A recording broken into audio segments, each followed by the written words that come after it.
بسم اللہ الرحمن الرحیم۔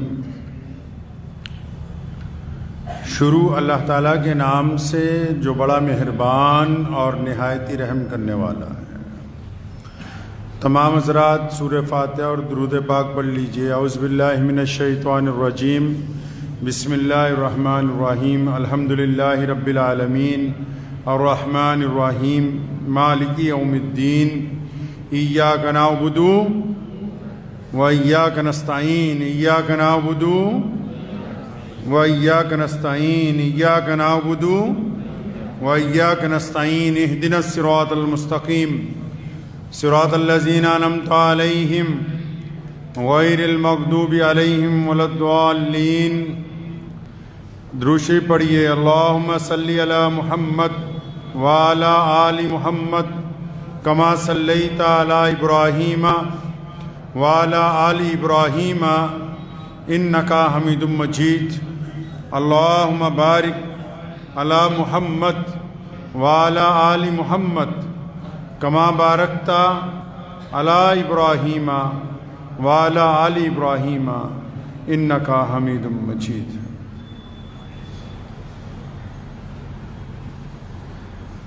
جناں دا عشق صادق ہے او قد فریاد کردے ہن۔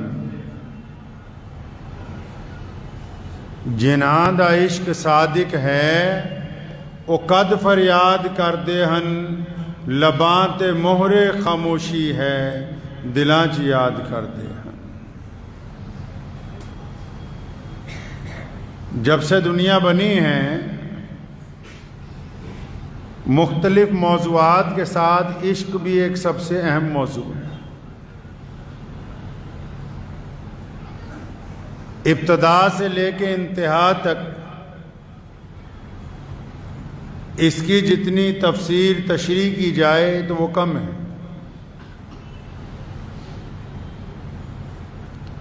عشق جو ہے وہ کئی طریقے کا ہوتا ہے۔ عام طور پر عشق مزاجی اور عشق حقیقی کے اوپر عشق مزاجی کہتے ہیں کہ کسی ایک بندے سے یا کسی ایک بندی سے کسی کو محبت ہو جائے، جو عام طور پر جس کو عرف عام میں ہم لوگ کہتے ہیں بھی فلاں آدمی کو عشق ہو گیا ہے جی۔ اچھا، معاملہ سارا کائنات میں عشق کا ہی ہے، کیونکہ ابتدا جو ہے وہ اللہ تبارک و تعالیٰ نے خود کی ہے، تو دار و مدار بھی سارا عشق کے اوپر ٹکا ہوا ہے۔ لیکن عشق ہو کیسا، عشق کا معیار کیا ہے، عشق کہتے کس کو ہیں، کیا کیسے جاتا ہے؟ عشق کی دو قسمیں ہی سامنے ہیں، ایک عشق مزاجی اور دوسرا عشق حقیقی۔ عشق مزاجی جو ہے وہ کسی ایک بندے کے ساتھ یا کسی ایک بچے سے، عورت سے یا عمارت سے یا جس کو جو چیز پسند ہے، کسی ایک چیز سے کسی بندے کو زیادہ لگاؤ ہو جاتا ہے، پھر وہ سارے وہ کام کرتا ہے جو اس کے محبوب کو پسند ہو۔ بار بار اپنے محبوب کا نام لینا، ہر بات میں اس کے ذکر کو شامل کرنا، اپنے کام کو موقوف کر کے اپنے محبوب کے کام کو آگے لانا، یہ عشق مزاجی ہے۔ لیکن عشق مزاجی کے اندر ایک خرابی یہ ہے کہ یہ سامنے سے متبادل ڈھونڈتا ہے کہ میں محبت کر رہا ہوں تو سامنے سے بھی محبت آنی چاہیے، میں خرچ کر رہا ہوں تو دوستوں کو بھی خرچ کرنا چاہیے، میں پیار سے بول رہا ہوں تو سامنے والے کو بھی پیار سے بولنا چاہیے، یا پھر اس کے اندر مفادات چھپے ہوئے ہیں، لوگوں کے عزائم چھپے ہوئے ہیں، گندگی چھپی ہوئی ہے، چھپے ہوئے منصوبے ہیں کہ میں فلاں عورت کے ساتھ میرا عشق مزاجی ہو جائے، پھر میں اس کا فائدہ اٹھاؤں، جو آج کل عام عرف عام میں جو عشق ہے یہ عشق نہیں ہے، یہ تو کچھ اور ہی بیماری ہے۔ انہیں عشق نہیں ہوتا جو واٹس ایپ پہ فیس بک پہ آج کل ہوتا ہے، یہ عشق نہیں ہے، یہ کچھ اور ہی ہے، جس کے پس پردہ گندگی چھپی ہوئی ہے، ناپاکی چھپی ہوئی ہے، غلط عزائم چھپے ہوئے ہیں، بے ایمانی چھپی ہوئی ہے۔ اور دوسرا ہے عشق حقیقی۔ دوسری قسم عشق کی عشق حقیقی ہے۔ عشق حقیقی کس کو کہتے ہیں جی؟ عشق حقیقی کہتے ہیں کہ جب بندہ بے لوث ہو کر اپنے رب اور اپنے رسول حضرت محمد رسول اللہ صلی اللہ علیہ وسلم کی اتباع میں دنیا کے تمام انسانوں کے لیے نرم ہو جاتا ہے۔ جب بندہ اللہ اور اس کے رسول کی محبت میں دنیا کے تمام انسانوں کے لیے نرم دل بن جاتا ہے، اس کے اندر نرمی آ جاتی ہے، عاجزی آ جاتی ہے، انکساری آ جاتی ہے، جس میں کوئی مفادات نہیں چھپے ہوتے، فائدے نہیں چھپے ہوئے ہوتے۔ عشق مزاجی جو ہے، اس کے متبادل جب عشق حقیقی آیا اور عشق حقیقی اس لحاظ سے پوری دنیا میں کامیاب ہوا کہ بڑی بڑی مثالیں دی گئیں اس کی۔ اور اگر آپ نبی اکرم صلی اللہ تعالی علیہ وسلم کی سیرت پاک پڑھیں گے، 12 ربیع الاول کا مہینہ چل رہا ہے، کیونکہ آج کل تو متعدد مولویوں کو فرصت نہیں ہے ایک دوسرے کو کافر بتانے سے۔ بات محمد الرسول اللہ صلی اللہ علیہ وسلم کی یوم ولادت کی ہو، رسول اللہ صلی اللہ علیہ وسلم کی 12 وفات کے دن پردہ کرنے کی ہو، وہ گفتگو ہی نہیں ہے۔ یہاں تو رنجشیں ہیں، دشمنیاں ہیں، ایک دوسرے کو بدنام کرنے کے طریقے ہیں۔ لیکن اگر آپ حقیقی معنوں میں پیارے نبی حضرت محمد رسول اللہ صلی اللہ علیہ وسلم کی سیرت کو پڑھیں گے تو ان کے جو اصحاب ہیں رضی اللہ تعالی اجمعین، وہ پوری کائنات میں عشق حقیقی کے آئیڈیل ہیں، عشق حقیقی کا لوگو ہیں وہ لوگ، عشق حقیقی کی پہچان ہے وہ۔ ان کی زندگیاں، ان کا چلنا، ان کا پھرنا، ان کے کاروبار، ان کی ازواجی زندگی ایسا ہے جیسے وہ محمد الرسول اللہ صلی اللہ علیہ وسلم سے اس حد تک محبت کرتے ہیں۔ تبھی تو علامہ نے قرآن پاک کی ایک آیت کا ترجمہ کرتے ہوئے 2 ٹوک اردو میں کہا نا کہ کی محمد سے وفا تو نے تو ہم تیرے ہیں، یہ جہاں چیز ہے کیا لوح و قلم تیرے ہیں۔ اللہ نے کہا نا رضی اللہ عنہم ورضوا عنہ، فرمایا جس نے محمد الرسول اللہ سے وفاداری کی، جس نے محمد الرسول اللہ کی اتباع کی، جس نے رسول اللہ کا کہنا مانا، وہ فرمایا پھر تو یہ جہان تو کچھ بھی نہیں، وہ قلم جس سے تقدیر لکھی جاتی ہے، جس سے فیصلے کیے جاتے ہیں۔ اللہ فرماتے ہیں کہ بس یہ میرے محبوب کا امتی رسول اللہ کی اتباع کر کے جب دعا کرے گا تو دعا میں تاثیر رکھ دی، فرمایا قسمت کے فیصلے تبدیل کر دیے جائیں گے۔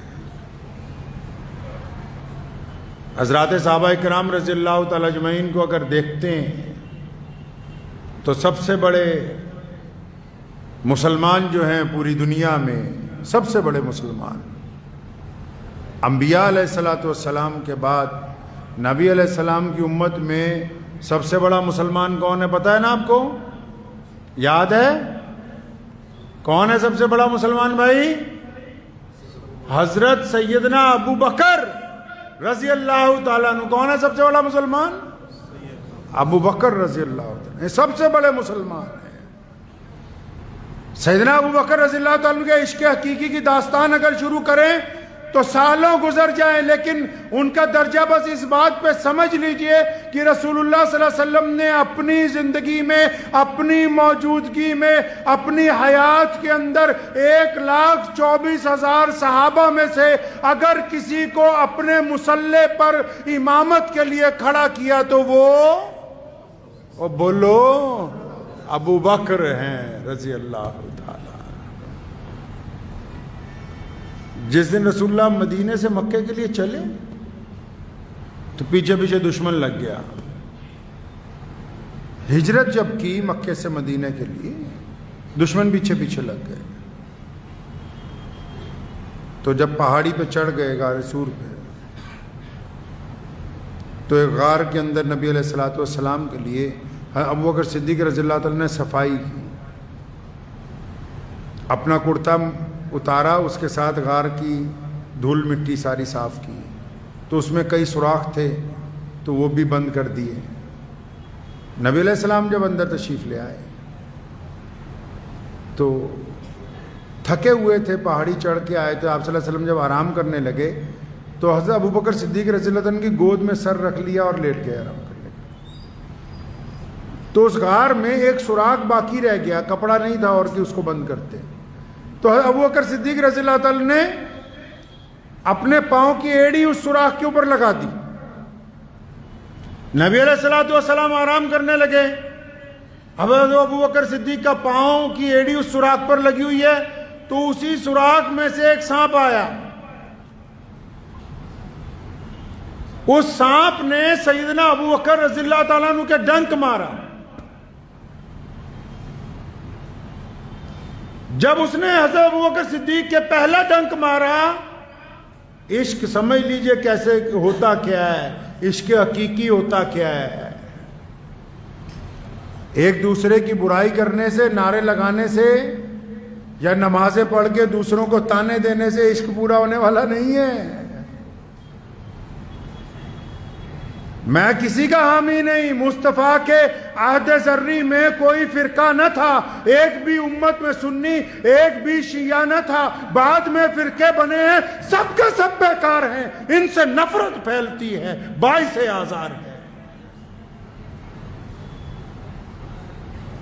تو ابو بکر صدیق رضی اللہ عنہ نے جو ایڑی لگائی, سانپ نے ڈنک مارا. آج اگر کسی کو سانپ ڈنک مار دے پوری دنیا میں کسی بھی بندے کو, تو بندہ ایک دفعہ تڑپ جاتا ہے.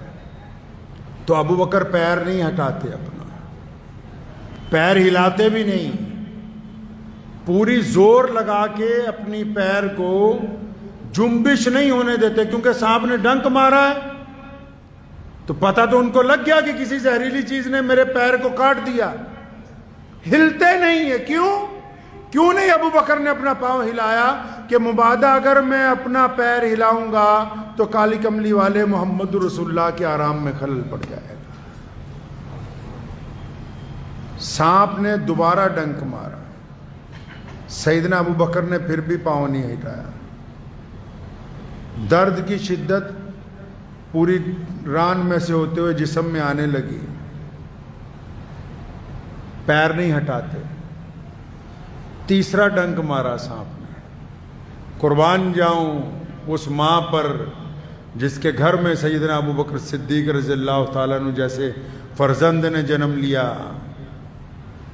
پیر نہیں ہٹاتے, سانپ ڈنک پہ ڈنک مار رہا ہے, بولتے بھی نہیں منہ سے کچھ. تو سیدنا ابو بکر صدیق کے درد کی شدت کی وجہ سے آنسو نکل آئے. اب وہ آنسوؤں کے چند قطرے جب محمد رسول اللہ صلی اللہ علیہ وسلم کے چہرہ انور پر گرے تو نبی علیہ السلام کی آنکھ کھل گئی. ابو بکر کو دیکھا, آنکھوں میں آنسو ہیں. نبی علیہ السلام نے پوچھا فوراً بیدار ہوتے ہوئے, ابو بکر کیا ہوا؟ ہمارے اگر کسی کے چوٹ لگ جائے, کسی کو کوئی تکلیف ہو جائے یا کسی کو کوئی پریشانی ہو جائے تو بندہ تو سلام دعا بھی بھول جاتا ہے, بھاگتا ہی آتا ہے کہ ابا کا انتقال ہو گیا, اماں کا انتقال ہو گیا, فلاں جگہ یہ ہو گیا. سنو سیدنا ابو بکر صدیق نے کیا کہا. تبھی تو رسول اللہ صلی اللہ علیہ وسلم نے متعدد مرتبہ سیدنا ابو بکر صدیق کی شان بیان کی اپنی حیات کے اندر. فرمایا میرے دین کے لیے جتنی قربانی ابو بکر نے دی اتنی کسی نے نہیں دی. تو نبی علیہ السلام پوچھتے ہیں ابو بکر کیا ہوا؟ تو کہنا تو یہ چاہیے تھا فوراً کہ یا رسول اللہ پیر میں سانپ کاٹ گیا, ڈنک مار دیا کسی چیز نے, درد کی شدت ہے. تو ابو بکر کیا کہتے ہیں, یا رسول اللہ ابو بکر کے ماں باپ آپ پر قربان ہوں, لفظ سنے ان کے کہ یا رسول اللہ ابو بکر کے ماں باپ آپ کے اوپر قربان ہو جائیں، یا رسول اللہ میرے ماں باپ، میری مال دولت اولاد سب آپ کے لیے حاضر ہے، یا رسول اللہ میری جان آپ کے لیے حاضر ہے، مجھے ایسا محسوس ہوتا ہے لگتا ہے کسی زہریلی شے نے میرے پاؤں کی ایڑی کے اوپر کاٹ لیا ہے۔ عمار بن یاسر کو درخت سے باندھا ہوا ہے اور مار رہے ہیں، ابو جہل مار رہا ہے، عتبہ مار رہا ہے، ولید مار رہا ہے، امیہ گزرا، امیہ کو کہا کہ اپنے غلام بلال کو کہو کہ عمار بن یاسر کو مارے۔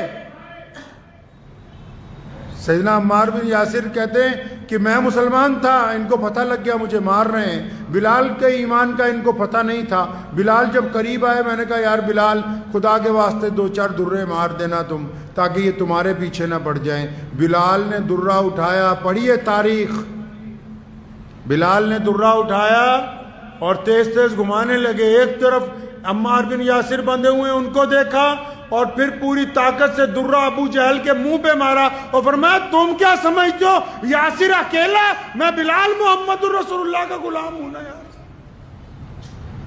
میں ساتھ میں ہوں، تم نے کیا سمجھا کہ بلال اکیلے؟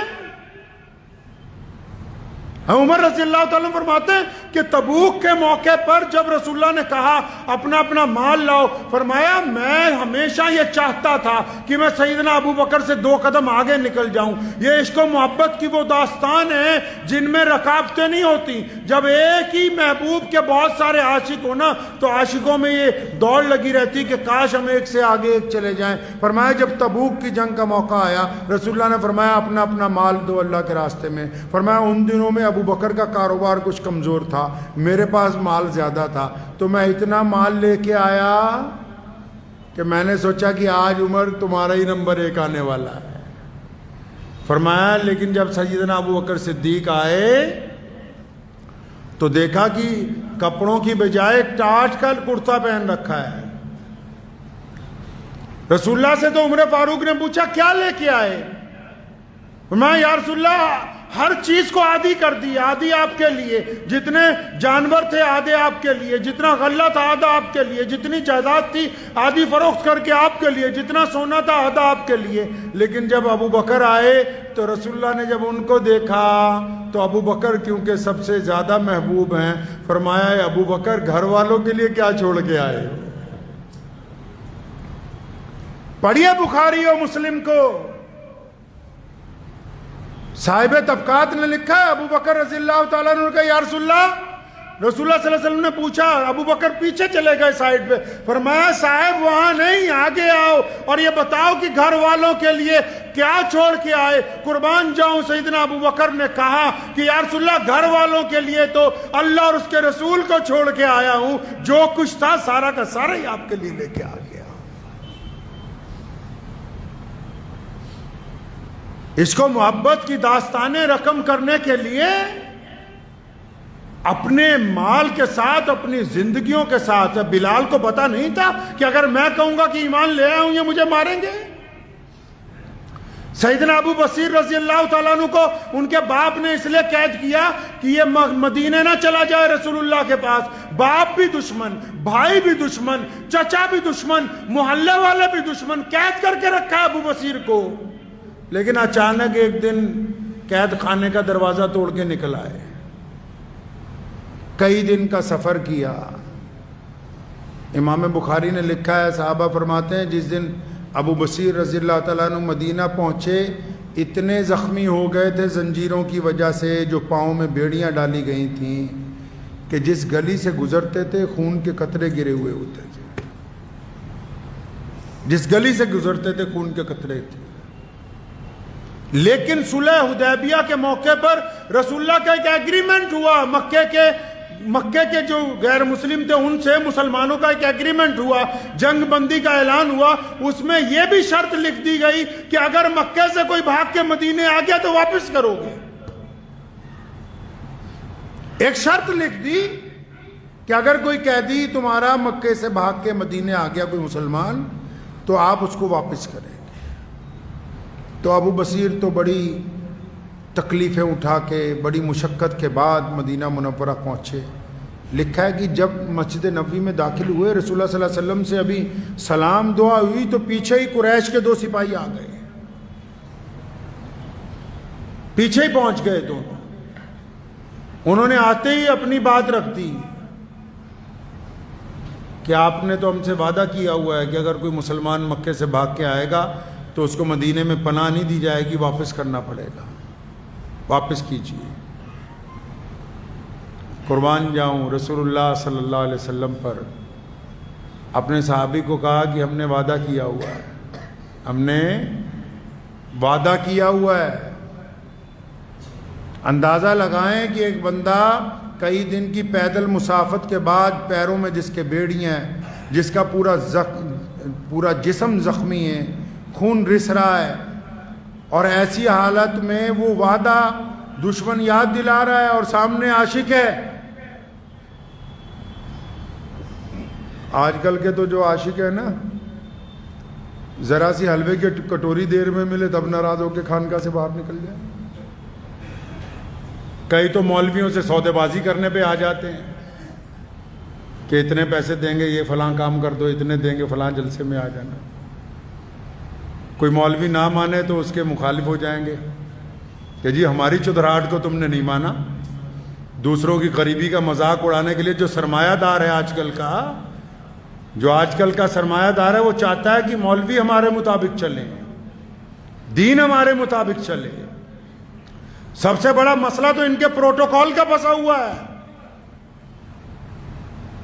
امام کو اپنا ملازم سمجھتے ہیں, ان کے پروٹوکول کا مسئلہ. اجی تمہاری مسجد میں گئے تھے, نماز کے لیے مکمل جگہ ہی نہیں ملی, ہم نے تو اتنے لاکھ روپے خرچ کر دیے فلاں کام کے اوپر. یہاں پڑھیے سیدنا ابو بصیر رضی اللہ تعالیٰ عنہ فوراً اٹھ کے کھڑے ہوئے, واپسی کا سلام کیا, دشمن کے سپاہیوں کے ساتھ واپس چل پڑے. صحابہ فرماتے رسول اللہ صلی اللہ علیہ وسلم کو اتنا رنج ہوا, اسی وقت زمین پہ بیٹھے اپنے رب کی طرف ہاتھ اٹھائے کہ یا اللہ میرے ابو بصیر کی حفاظت فرما. وعدہ تو نہیں توڑا, اپنے رب سے مدد چاہیے. اب وہ دشمن نے کیا کہا سنیے. جو 2 سپاہی ابو بصیر رضی اللہ عنہ کو پکڑ کے مدینے سے واپس لے جا رہے ہیں, جب انہوں نے ان کو اپنے ساتھ سوار کر لیا, چلتے ہوئے انہوں نے تانا مارا کہ دیکھا نعوذ باللہ کہ جن کے لیے تم بھاگ کے آئے تھے انہوں نے تمہیں ہم سے بچایا نہیں. قربان جاؤں سیدنا ابو بصیر رضی اللہ تعالیٰ عنہ پہ, اور فرمایا بدبخت چپ ہو جا, میرا تو اپنے رسول پر ایمان اور بڑھ گیا. وہ اتنے سخت حالات میں بھی جو وعدہ کر لیتے ہیں اس وعدے کو توڑتے نہیں ہیں. میرا ایمان تو اپنے رسول کے اوپر اور بڑھ گیا ہے.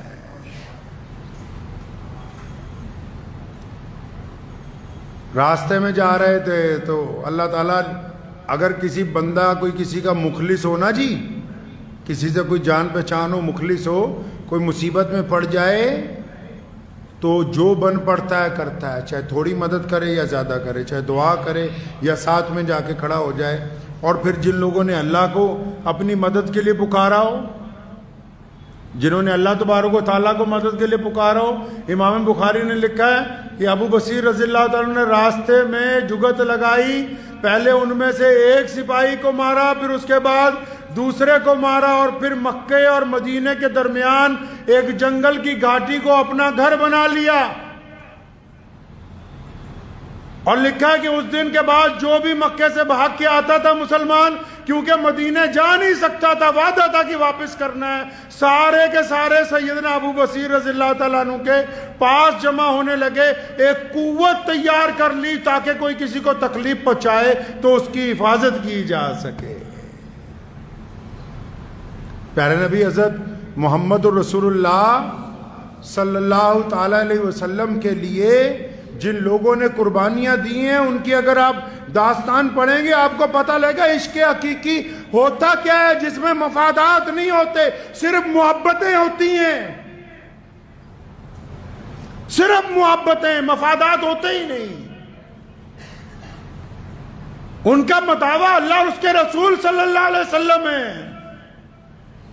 آج کل تو عقیدے منجمد اپنی جگہ پر اماموں کی قبائیں لڑ رہی ہیں. وہ کہتے ہیں جی ہمیں تو سچ بولنے کی بڑی عادت ہے, ہم تو سچائی کی بات کرتے ہیں. تو پھر بتاؤ ذرا, کیا تم نے اپنی بیٹی کی شادی اپنی برادری کے باہر کی؟ اگر تمہیں سچ بولنے کی عادت ہے تو بتاؤ کہ ہم نے یہ کام کیا ہے. سچ بولنے کی عادت ہے تو بتاؤ کہ تم نے بچپن سے لے کے جوانی تک کتنے گناہ کیے. دوسروں کی خلافات کرنا یہ سچ ہے؟ دوسروں کی برائیاں کرنا یہ سچ ہے؟ دوسروں کو تانے دینا یہ سچ ہے؟ اپنا بتاؤ کہ دین کے نام پر کتنوں سے ٹھگیاں ماری. اپنا بتاؤ کہ کاروبار میں کن کے ساتھ بے ایمانیاں کی ہیں. اگر اتنا سچ بولنے کی عادت آ گئی تو پھر پہلے اپنی زندگی کا سچ لوگوں کو بتاؤ کہ جی ہم سچ بولتے ہیں. یہ کون سا سچ ہے کہ جن میں دوسروں کی زندگیاں جیرن کر دی ہوں؟ اگر عشق حقیقی کا درس لینا ہے صحابہ کرام رضی اللہ تعالی اجمعین کی زندگیاں پڑھ لیں ایک بار. ان کی زندگیوں کو اگر آپ دیکھیں گے آپ کو یہ پتہ لگ جائے گا عشق حقیقی ہوتا کیا ہے. ساری دنیا ایک طرف, کوئی مطلب نہیں. یہ مطلب ہے کہ اللہ اور اس کے رسول صلی اللہ علیہ وسلم ہم سے راضی ہو جائیں.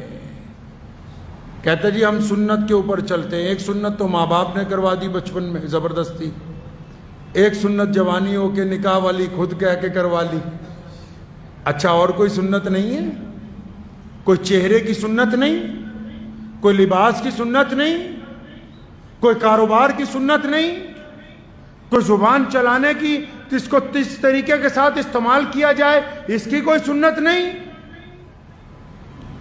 کوئی دوسروں سے معاملات کی سنت نہیں, بچوں کے ساتھ معاملات کی سنت نہیں, سڑک پر چلنے کی سنت نہیں. بس ایک یا دو سنتوں سے کام بننے والا نہیں ہے جب تک مکمل محمد الرسول اللہ صلی اللہ علیہ وسلم کی سنتوں پہ نہیں آ جائے گا. اور آپ یقین مانیں آج بھی اگر کوئی رسول اللہ کی سنتوں پر آ جائے, عمر رضی اللہ تعالیٰ عنہ کے دور میں لکھا ہے کہ ملک شام سے آگے ایک گاؤں میں ایک بندہ ہوا, وہ حضرت ابراہیم علیہ السلام کی طرح اس نے اپنے قبیلے والوں کو توحید کا پیغام دیا. تو سب لوگوں نے لکڑیاں جمع کی کہ اس کو جلانا ہے, جیسے ابراہیم علیہ السلام کو جلایا, اور اس بندے کو اس آگ میں پھینکا گیا. اور پھر کیا ہوا, جیسے اللہ نے حضرت ابراہیم علیہ السلام کی حفاظت فرمائی اسی طرح اس بندے کی بھی باقاعدہ عمر رضی اللہ عنہ نے بلا کے اس سے ملاقات کی کہ اچھا تو وہ ہے جس کی اللہ نے اسی طرح حفاظت فرمائی جس طرح ابراہیم علیہ السلام کے لیے آگ ٹھنڈی ہو گئی اس کے لیے بھی ہو گئی. تو اس لیے جو لوگ یہ کہتے ہیں کہ ہم عاشقان رسول ہیں صلی اللہ علیہ وسلم, سچے عاشقوں کی کمی نہیں ہے دنیا میں. آپ کو پتہ ہے آج بھی ایسے کروڑوں اہل ایمان ہیں جو حقیقی طور پر اللہ اور اس کے رسول صلی اللہ علیہ وسلم سے عشق کرتے ہیں, لیکن جو عشق کرتے ہیں وہ جتاتے نہیں ہیں. جو عشق کرتے ہیں وہ کسی کے ساتھ ناراضگیوں کا اظہار نہیں کرتے. جو عشق کرتے ہیں وہ کسی کے ساتھ ٹھگی نہیں مارتے. جو رسول اللہ سے عشق کرتے ہیں وہ دوسروں کی بہن بیٹیوں کا احترام کرتے ہیں. جو رسول اللہ صلی اللہ علیہ وسلم سے عشق کرتے ہیں ان کا دل اتنا بڑا ہوتا ہے کہ تھوڑی بہت تانے غیبتیں ساری کی ساری برداشت کر کے بھی دوسروں کے لیے دعائیں کرتے ہیں. تو کچھ بعید نہیں ہے کہ آج بھی اگر آپ اطمینان کے ساتھ اپنے دل کو راضی کر لیں عشق حقیقی کی طرف تو اللہ کی مدد آپ کے لیے آ جائے گی انشاءاللہ. تو دعا کیجیے اللہ تعالیٰ مجھے بھی اور آپ سب کو بھی عشق حقیقی کی طرف چلنے کی توفیق عطا فرمائے, اور اللہ کے پیارے نبی حضرت محمد الرسول اللہ صلی اللہ علیہ وسلم کی سنتوں پر عمل کی توفیق عطا فرمائے. وآخر دعوانا ان الحمدللہ رب العالمین.